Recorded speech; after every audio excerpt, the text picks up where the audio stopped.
Bonjour à tous, devant moi j'ai le Galaxy, Z Flip 7 FE et laissez-moi vous montrer comment résoudre le problème de plantage d'application.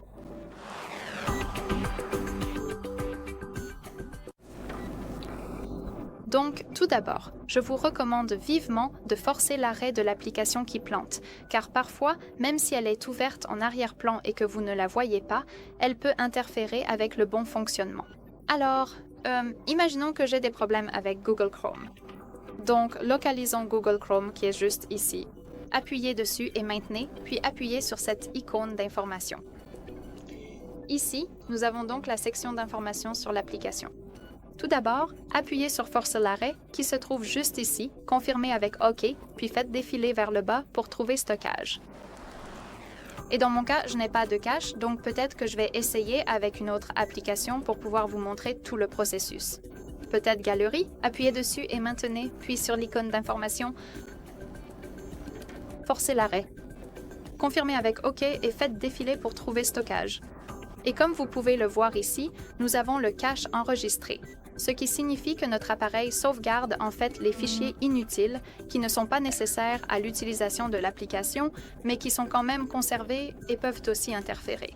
Donc, appuyez sur Vider le cache pour le supprimer. Votre appareil va immédiatement supprimer le cache. Et après cela, je vous recommande vivement de redémarrer votre appareil. Il suffit donc d'appuyer sur le bouton d'alimentation et le bouton de volume bas, de les maintenir enfoncés ensemble pendant un moment si nécessaire, puis d'appuyer sur Redémarrer. Si vous le souhaitez, vous pouvez aussi dérouler la barre du haut. Déroulez-la complètement, dans cette section du centre de contrôle, disons, puis appuyez sur cette icône d'alimentation et sélectionnez Redémarrer. Donc, c'est l'une des méthodes et après le redémarrage, l'application devrait fonctionner correctement. Si ce n'est pas le cas, cela signifie qu'il pourrait s'agir d'un problème plus profond, donc je vous recommande vivement d'aller sur le Play Store.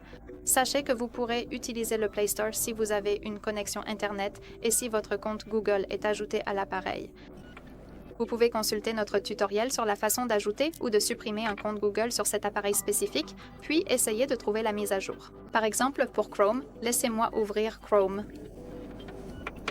Cherchons-le, et comme vous pouvez le voir ici, vous avez l'information qu'il est installé, et si une mise à jour est disponible, au lieu d'ouvrir, vous verrez Mettre à jour.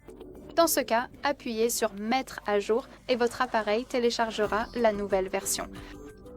Et après cela, ça devrait fonctionner correctement. Sinon, je vous recommande vivement d'appuyer dessus puis de sélectionner Désinstaller.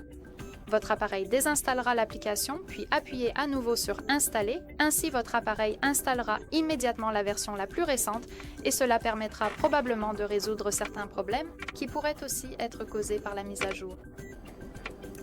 Très bien, donc ces sections sont liées à l'application et en dernier recours, vous pouvez également vérifier les mises à jour du système car les anciennes versions peuvent interférer. Ouvrons donc les paramètres et encore une fois, assurez-vous d'avoir une connexion Internet. C'est nécessaire pour rechercher les mises à jour du système. Ensuite, faisons défiler jusqu'en bas et trouvons Mise à jour logiciel, puis appuyez sur Télécharger et Installer. Votre appareil va vérifier les mises à jour et en gros, si votre logiciel est à jour, vous ne pouvez rien faire. Mais si votre appareil trouve une mise à jour, il affichera les informations à son sujet, ce qui a été corrigé, ce qui a été ajouté, puis vous pourrez appuyer sur Télécharger et Installer pour appliquer la mise à jour. Très bien, ce sera tout. Merci beaucoup d'avoir regardé. Merci d'appuyer sur le bouton d'abonnement et de laisser un pouce en l'air.